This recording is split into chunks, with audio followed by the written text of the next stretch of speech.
Il-Gvern ħabbar regolamenti ġodda dwar iż-żamma tal-annimali eżotiċi fiż-żuż li fost l-oħrajn se tillimita kuntatt tagħhom mal-viżitaturi skont il-każijiet ta' annimali speċifiċi u b'awtorizzazzjoni tad-direttur fih dan id-Direttorat tar-Regolamenti Veterinarji.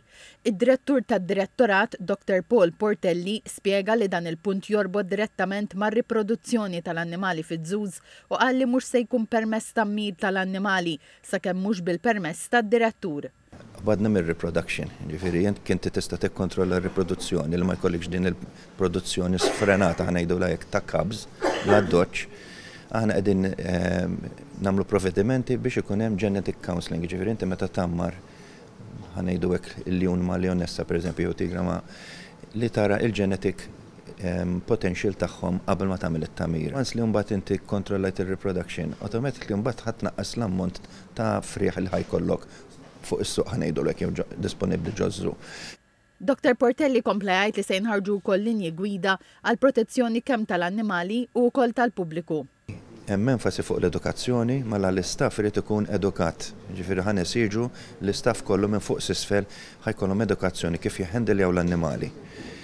Ħanipproteġu fiċ-ċirkostanzi fejn ħanippermettu ammont limitat ta' kuntatt mal-annimali. Mela kuntatt għandek kemm fiżiku, viżwali u kemm immissu. Dr. Portelli qal ukoll li se jkun regolarizzat il-kuntatt f'dawn il-postijiet fejn mhux se jkun permess lil pubbliku jħabbat fuq il-ħġieġ biex jiġbed l-attenzjoni tal-annimali. Dawn ir-regolamenti se jitlu fis-seħħ xarejn mindu tidħol il-liġi u perjodu ta' tranzizzjoni ta' sena. Il-liġi se tistabbilixxi wkoll li persuna jista' jkollha liċenzja waħda u żu jrid ikollu kameras tas-sigurtà. Żied jingħad li l-uffiċjali tar-regolamenti veterinarji jistgħu jżuru żu mill-inqas darba fis-sena u fejn jidrilhom jitolbu aċċess għal filmati tas-sigurtà.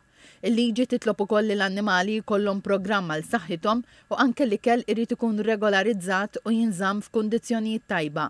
Min għandu l-liċenzja għandu wkoll obbligu li jirrapporta kemm it-twelid u l-mewt ta' kull annimal. Is-Segretarju Parlamentari għad-Drittijiet tal-Annimali Alisha Buġeja Said qalet li dawn ir-regolamenti se jsaħħu l-ħarsien tal-annimali u s-saħħa u s-sigurtà tan-nies viżitaturi. Żiedet li b'dawn ir-regolamenti se tiżdied u tissaħħaħ ir-riċerka tal-annimali miżmuma fiż-żuż fejn il-Gvern qed jara li din tkun obbligatorja biex tissaħħaħ il-konservazzjoni ta' diversi speċi. Il-Ministru għall-Agrikoltura, Sajd u Drittijiet tal-Annimali Anton Refalo qal li l-pajjiż telaq minn ġungla ta' liġijiet f'dan is-settur biex issa se jkun regolat b'din il-liġi li se ssaħħaħ il-qasam ta' drittijiet tal-annimali. Il-konsultazzjoni pubblika l-avviż legali għaż-żamma tal-annimali fiż-żuż kellha iktar minn 1500 sottomissjoni.